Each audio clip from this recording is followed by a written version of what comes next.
Great. Okay. I'm going to get started here. Hi, everybody. You probably know by now, my name is Sarah Bob. I'm the founding artistic director of New Gallery Concert Series. And if you're here, that means, well, hopefully you just saw the show. This is a really exciting moment to be able to digest and process together.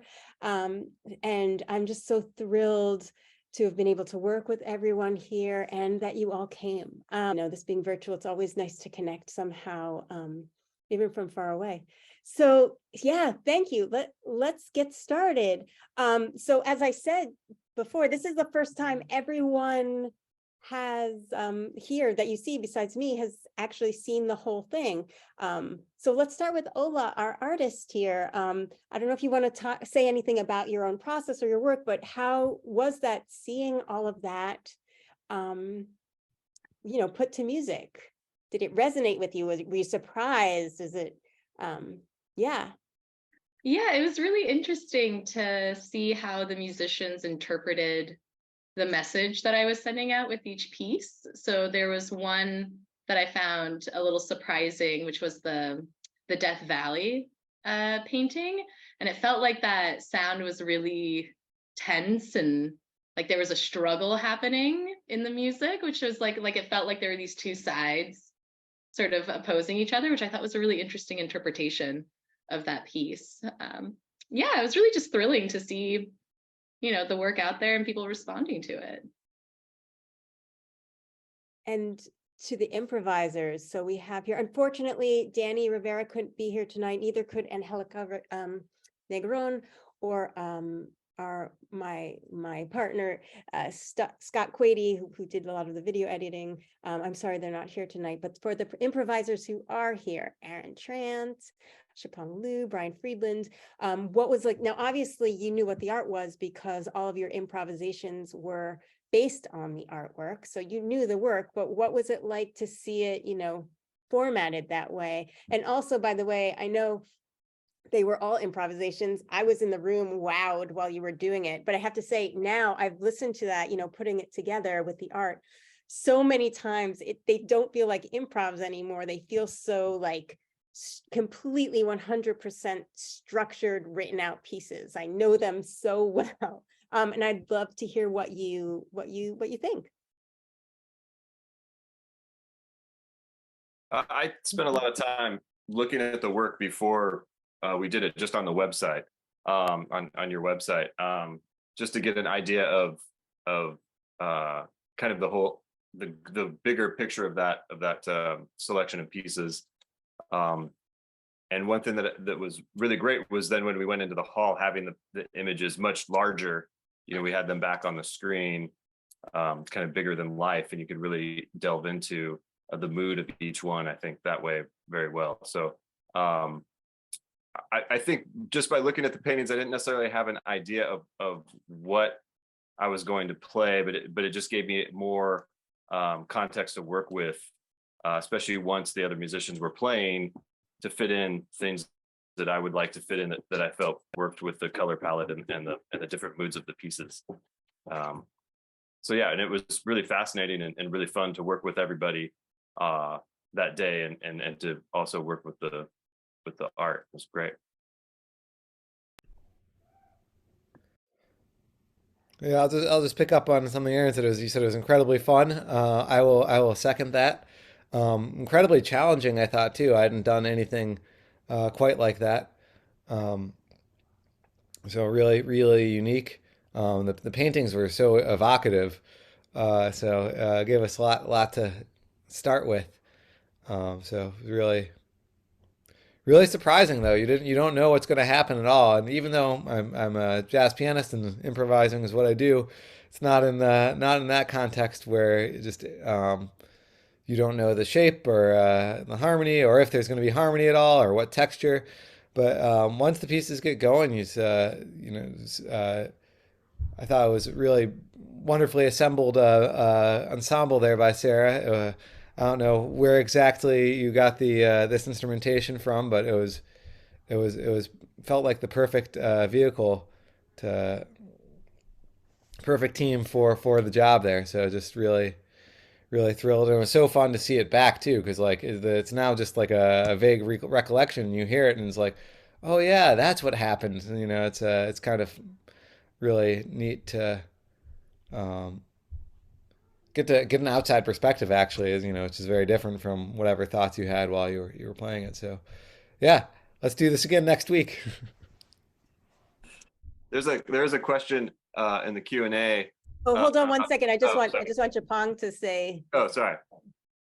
Oh, I was just gonna tag on and say, yeah, the artwork, Ola, was so powerful and like vivid. Like every image was so vivid, and we had really a time like figuring out how to use our session. Like how many images we would have time to play with, and we really ended up trying to explore like how much diversity of kind of sound worlds we could come up with these different images. And it was this, I love like really open-ended improvisation opportunities where we don't know what's going to happen and basically almost nothing is decided in advance. But it brought this whole other element that we were all responding to the artwork as well as each other. So there was, at least like 5 characters in the room, like interacting with each other. And we were all playing together as a quartet for the first time. Like I think different combinations of us had played together in the past, and Brian and I have done a lot of improvising together, but I've mostly played written music with Aaron in the past. And anyway, so it was really like a discovery process we were going through, that, Ola's art was our vehicle or host or something kind of magical like that. So. And just real quickly before we get to the question that Aaron, you were going to bring up, Chapong specifically, like you were playing erhu for a lot of it. You played violin and erhu, and maybe this is irrelevant, but does that feel different to be playing an instrument like that with traditional Western ensemble? Does that impact how you play? Doesn't make a difference? Do you feel like it's more impactful even to use an erhu in a traditional Western setting? I would say that I have mostly done more open improv with the violin. So, Sarah, you invited me to bring my erhu in, and that kind of opened up just more. I guess we were, using the word colors in a different sense, but like we were looking for different colors. We were looking for different like scenes that we could set musically to the visual scenes. So yeah, the erhu definitely feels like it's bringing in a whole other world of sound possibilities. So thank you for that invite, Sarah. Aaron, did you want to bring up that question? Oh, Chapong commented on it that none of us have actually, in that improvising type setting, none of us have worked together as a group. I've never played with Brian or David, but I had Danny, sorry. But I, like Chapong said, I played with Chapong, but in like more orchestral settings or chamber music settings where we're playing composed music versus freely improvising. And that was somewhat intentional on my end. I really wanted, I knew each one of you as being fabulous musicians and also having such unique individual, not only just musical voices, but improvisational musical voices. And I thought it would be really cool to put together. And I trusted that whatever happened would be kind of spectacular. And it was. And by the way, there's a lot more material that maybe I'll put together as an outtake or on YouTube at some point, just to hear other examples. Okay, Curtis and Rose. So Curtis put his film together all on his own and his music. And so my main question is, the music came first, and what made you want to make this movie?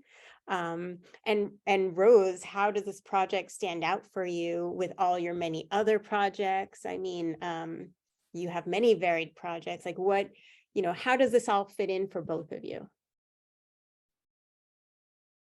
So I guess I'll start in.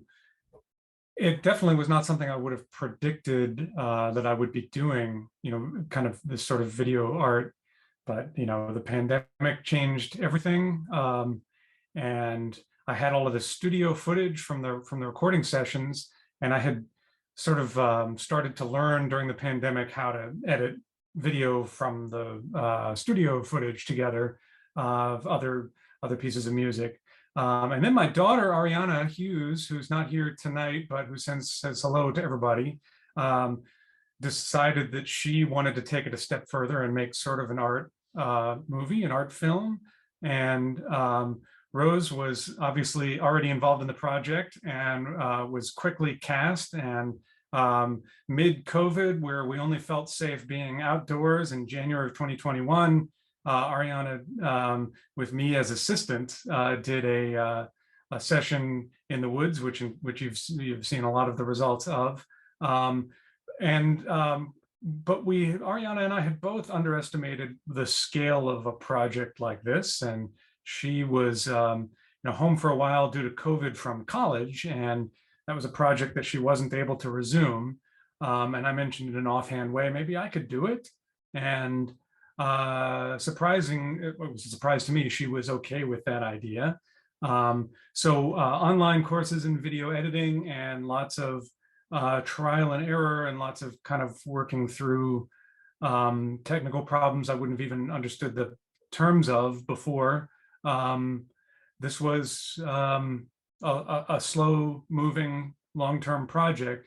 Kind of the missing ingredient was this amazing painting of Ola's, which kind of gave me a focal point, and I was very grateful that she gave permission to use this image in this way. It's a painting actually my wife Doria and I commissioned from Ola last year as a 25th anniversary present. I did not imagine at the time that would sort of become part of my life in the specific way that it has. But not only is it a painting that I love, living with every day, but it's a painting I wanted to sort of explore in a way that wouldn't have occurred to me as a possibility before. So all of those ingredients came together, and I think that's all I have to say about it. I am curious to hear what Rose's reaction is, having seen the whole thing for the first time. It was so fun. I absolutely love the video. I remember, Curtis, when you emailed me saying, what do you think? I was blown away. I love the doppelgangers. I loved how you blended everything together, and how, speaking of time and space and these liminal virtual spaces in which we find ourselves, I thought that you addressed all of that so beautifully. And I especially loved how you combined studio footage with the outdoor footage, with all those artworks. So it was so seamless and so exciting and very surreal and very Twin Peaks-esque, and I adored it. What I love about the process, though, is that, Curtis, we've been collaborating together on Tulpa since 2017. And I remember when you and I went over the text, we talked about French pronunciation. I remember that first premiere at the Boston Conservatory of Berkeley. And it's wonderful to get to live with a piece and get to collaborate with you, Curtis, over the course of many years. Because honestly, back at that first performance in the winter of 2018, I would have never expected the studio session that followed and getting to collaborate with all of the wonderful musicians in that setting. And then winter 2021, the first big winter peak of COVID, and when everything was still feeling so uncertain, when you asked me to act, it was such an amazing opportunity, because of course, while I sing primarily and I act through that, I was honored that you trusted me to tell the story through my body, through visualizations. And so it's just been such a wonderful journey to explore Tulpa, both in a musical context, to have been there before the piece was written, and now to watch this manifestation. And I think it says a lot. One of the things that I think about in my own artistic practice is giving things time and space to grow, and to allow things to transform over the course of several years. So I'm honored to have been involved since the beginning, Curtis. I'm so grateful that you trusted me, not just as an interpreter, a vocal interpreter, but also an acting interpreter. And I am so touched and I'm so thrilled. It's been such a beautiful journey, and I cannot wait to keep watching it. So thank you. Yeah, and speaking of which, we will be doing an outdoor movie screening of it sometime. I don't have the date yet. Hopefully all of you participants can be there too. It's probably going to be in Jamaica Plain and free, and sometime in the summer or maybe early fall, but probably the summer. And also after that, it'll live on our YouTube channel, the New Gallery Concert Series YouTube channel. This is so great. So do we have any other questions from all of you out there in internet world, or any comments from our panelists today up here that you want to add? Surely somebody's going to ask Rose how she learned to teleport. Sure. I don't know the answer to that. I think honestly, Curtis, you might have had something to do with it. One thing that came to mind though with the theme, so I've only seen season 1 of Twin Peaks, and I love it. And I know, Curtis, that was a huge inspiration for you. So when when the three of us were originally planning the filming, a lot of my character is very inspired by Audrey Horne, but I believe Audrey Horne as in the most recent iteration of Twin Peaks, rather the Twin Peaks from 30 years ago. So I was channeling both the confused Audrey and then the doppelganger Audrey, as you saw with my hair down, wearing the black, like that type of Audrey. So it was very, very fun.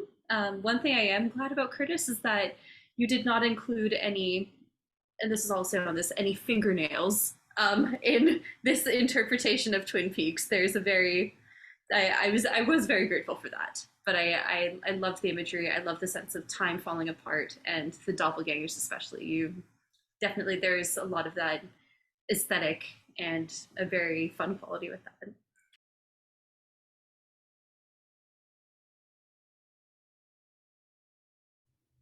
Hopefully you don't have to be somebody who's watched a specific TV show to have made sense of that. I think it makes an equal amount of nonsense whether or not you've seen the show. At least that's the hope. And Ola, were you going to say something? I saw you unmute for a sec. Yeah, so I mean, Curtis, I loved the video, especially part 2 in particular. I really enjoyed just watching how you were playing with that spontaneity of mixing the images between reality and the painting, which I thought was really interesting. And just the whole idea of spontaneity and is essentially at the core of this whole concert. And it's really interesting to hear Shaw talk about that too, about how, most of you hadn't played together before. So there was this getting to know one another's, process and figuring it out. And a lot of the paintings begin that way, where they begin with this spontaneous gesture of some kind of pour or throw of paint or some kind of gravitational pull of the paint. And then later on, I go in and start to define and create order or space out of that spontaneity. So it's really interesting to hear that the musicians also felt a really similar track in that as well. Yeah. Ola, I have to ask, because this is something I keep patting myself on the back about. Yeah. Hopefully you'll agree. I guess I just set myself up for possible sadness. But how did you feel about the video art with Angélica's music?